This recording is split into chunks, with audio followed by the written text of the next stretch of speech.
لیکن چلیں بہرحال انہوں نے پنجاب حکومت کو بھی کافی فواد چودھری نے آڑے ہاتھوں لیا، اس کے علاوہ کے پی حکومت کو بھی لیا جہاں پہ ان کے اپنے وزیر اعلیٰ محمود خان بیٹھے ہوئے ہیں۔ تو دوسری بات ناظرین اب میں یہ کرنا چاہوں گی کہ عمران خان صاحب کو، جیسے کہ میں نے آپ کو پچھلے ولاگ میں بھی بتایا تھا، ان کو بیل مل گئی تھی، حالانکہ یہ خود نہیں گئے تھے، تو بایو میٹرک ان کا نہیں ہوا تھا، لیکن ان کو پھر بھی بیل مل گئی۔ تو ابھی تک یہ چل رہے ہیں لاڈلے، حالات اور جو یہی بتا رہے ہیں کہ ابھی بھی لاڈلے ہی ہیں اور ان کو بغیر جائے، یہ پاکستان کی تاریخ کا بھی ناظرین ایک بڑا یونیک کیس ہے کہ ان کو بیل مل گئی۔ تو دوسری بات ناظرین یہ کہ کہا جاتا ہے کہ ان کو گرفتار کرنے کی پلاننگ ہو رہی ہے، تو میں سوچ رہی تھی ناظرین، آپ بھی یقیناً اس بات کو میرے سے ایگری کریں گے کہ دیکھیں عمران خان صاحب کی جو سیکیورٹی میں ہیں یہ کون لوگ ہیں؟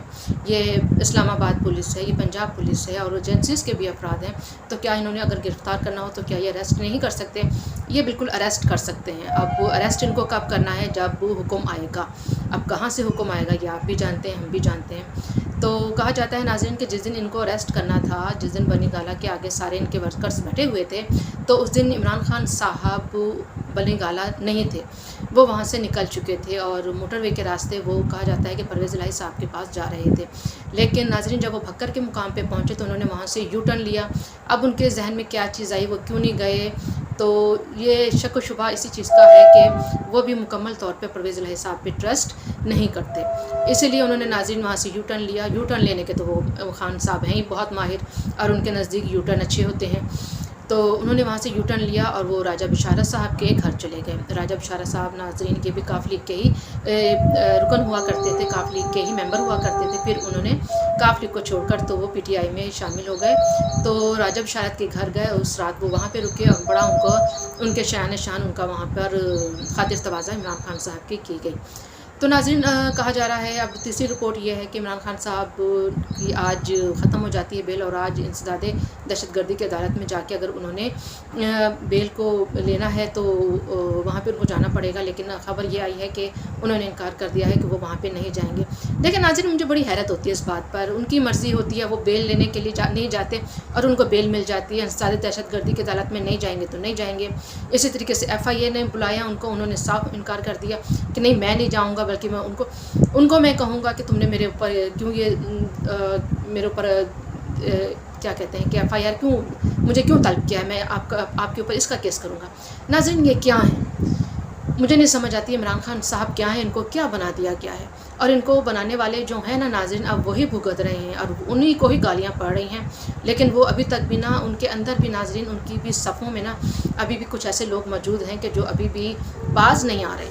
اگر وہ ناظرین باز آ جاتے تو ان کو 1 منٹ میں اریسٹ کیا جاتا اور ان کو بتا دیا جاتا کہ جناب آپ ہر چیز سے اوپر نہیں ہیں، آپ سب سے نیچے ہیں، یہ ملک پاکستان، اس کے آئین، اس کا ادارے، یہ سب سے اوپر ہیں اور جو شخصیات ہیں یہ بعد میں آتی ہیں۔ لیکن ان کو ابھی تک سمجھایا نہیں جا رہا، ان کو ابھی تک بتایا نہیں جا رہا، اور وہ جو ہاتھ مکمل طور پر جن کو ان کے پیچھے سے ہٹ جانا چاہیے وہ ہاتھ ان کے پیچھے ہیں، اور دیکھتے ہیں کہ وہ ہاتھ ان کے پیچھے کب تک رہتے ہیں، کب تک ان کو سمجھ آئے گی کہ انف از انف۔ بہت عمران خان صاحب نے بہت اپنی مرضی، بہت ہر درمی کر لی، اور ان کو مزید اس چیز کی اجازت نہیں ملنی چاہیے۔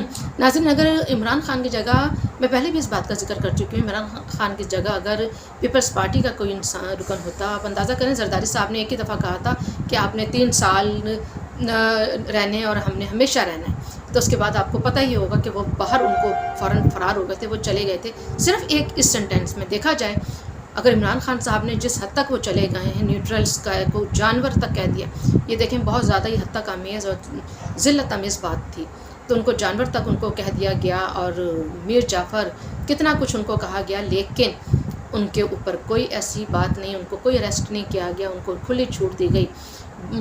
بابانگ دہل وہ جلسوں میں کھڑے ہو کے اے ایس پی اسلام آباد پولیس اور ڈی آئی جی او آئی جی، کیا مطلب یہ کہ ناظرین ان کا کوئی زبان پکڑنے والا، ان کے کوئی ہاتھ پکڑنے والا نہیں ہے کہ اب بس اب بہت ہو گئی۔ تو دیکھتے ہیں ناظرین اب آگے اونٹ کس کروٹ بیٹھتا ہے، لیکن کہا یہ جا رہا ہے کہ سپٹمبر میں ان کی جو ہے کہ اب سیاست ختم ہو جائے گی۔ ایک بہت مشہور وہ یوٹیوبر ہیں اعزاز سید، جو عمر چیمہ کے ساتھ اپنا انہوں نے چینل سٹارٹ کیا ہے، یہ ان کی خبر ہے، اور ان کی خبر ناظرین بہت اتھینٹک خبر ہوتی ہے. عمر چیمہ صاحب آپ کو پتہ ہی ہے بہت مشہور ہیں سٹوریز لانے میں اور اندر کی خبر لانے میں. تو ان کی یہی خبر ہے کہ سپٹمبر تک عمران خان صاحب کا معاملہ بھی نپٹا دیا جائے گا.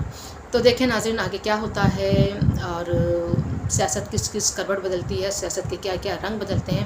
آپ اور میں اس چیز کا انتظار کرتے ہیں. اسی ولاگ کے ساتھ مجھے اجازت دیجیے گا. اپنا بہت خیال رکھیے گا. اگر آپ کو میرا ولاگ پسند آیا ہو تو اسے لائک، سبسکرائب اینڈ شیئر ضرور کیجیے گا. اپنا بہت خیال رکھیے. اللہ حافظ.